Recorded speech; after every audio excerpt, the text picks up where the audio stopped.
Hello and welcome to this presentation, which aims to provide an introduction to the concept and application of the Contract Rights of Third Parties Act and to the use of collateral warranties within the construction industry.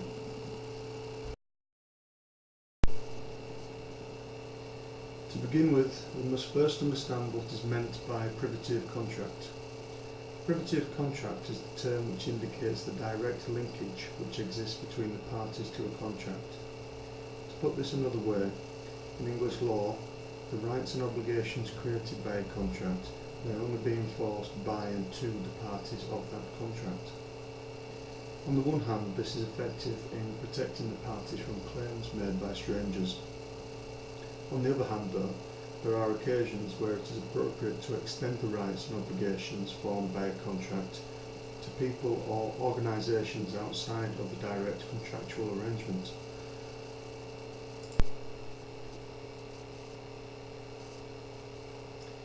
In construction, this situation is most commonly encountered when the parties within the main construction contract are exposed to the risks of defective works emerging as a result of their engagement with entities from outside of the main contract.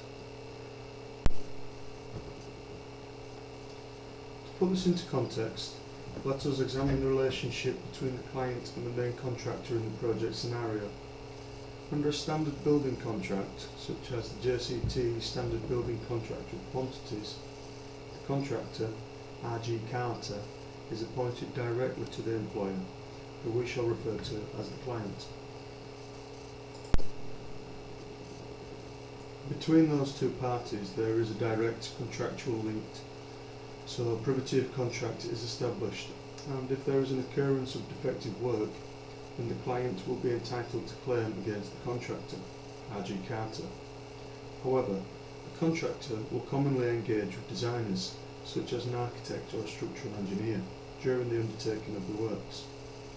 Consequently, such circumstances may arise whereby the contractor is exposed to the risk of defective works as a result of negligent information produced by the designer. In these circumstances, a fairer allocation of liability is often desirable.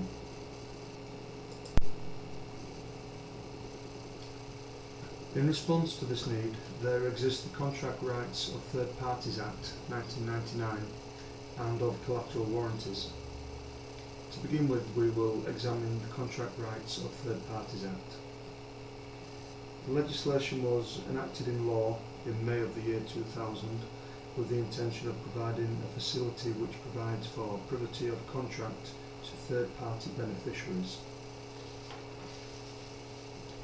It is notable as the Act reverses the precedent established in common law. There are, however, several notable limitations on the application and the use of the Act.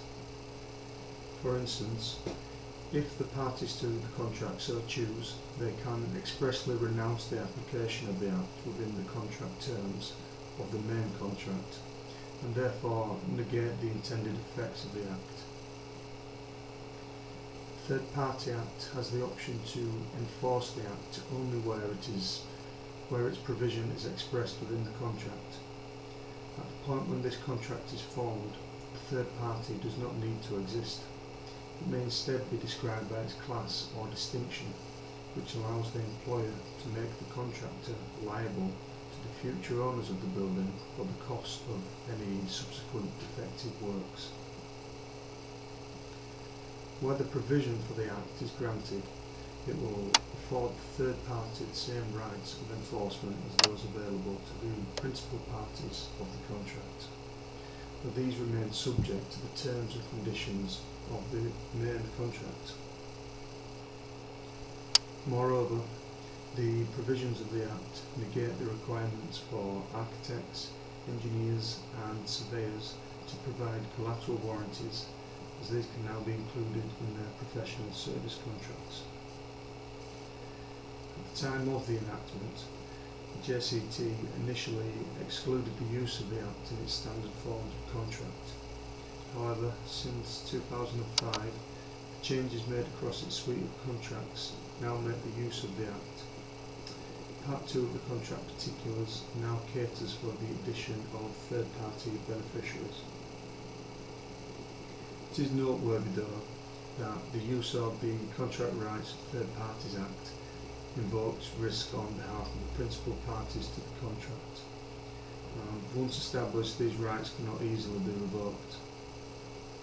One of the main functions of the Act is the ability to avoid the need for collateral warranties in conjunction with the principal contract. We know from the information in the project scenario that the contractor, R.G. Carter, chose not to utilise the provisions of the Act. Under direction from their client, R.G. Carter instead made use of collateral warranties. This would infer that the benefits of the Act are not being perceived as sufficient enough to warrant its inclusion in the place of a collateral warranty agreement, or at least not to the majority of clients within the industry, as notwithstanding that there are now provisions for the Contract Rights of Third Parties Act within the standard forms, the use of collateral warranties remains widespread and prevalent within the industry. In consideration, the value added by this arrangement is perhaps most evident in large projects with complex contractual arrangements, whereby the use of numerous collateral warranties would in fact result in more complexity and administrative burden.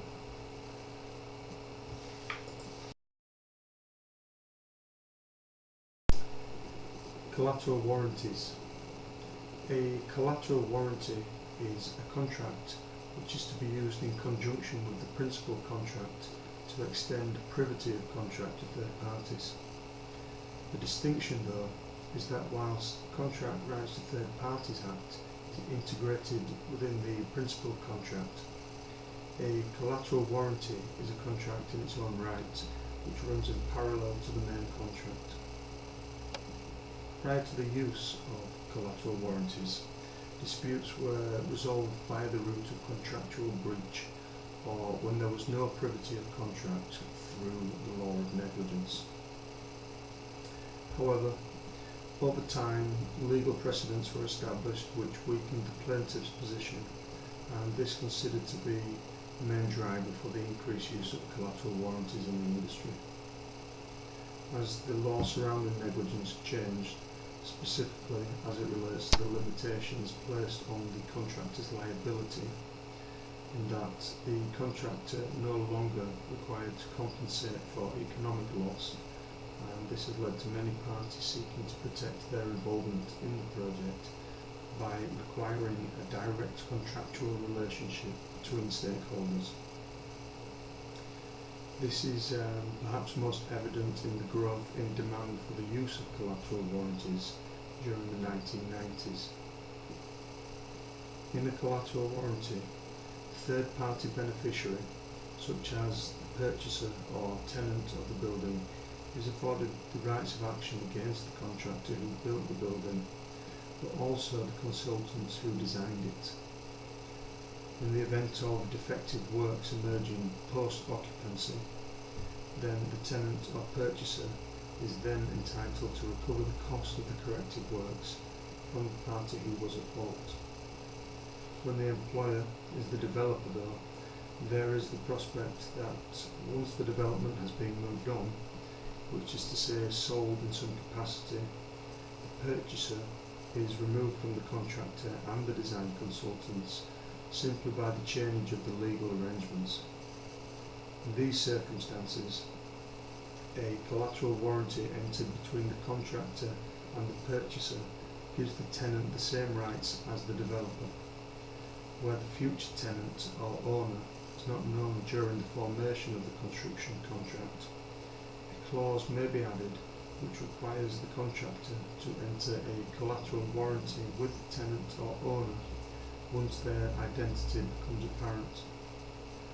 A failure to honour the duty would then represent a contractual breach on behalf of the contractor, and a similar mechanism may be included in the consultant service contract.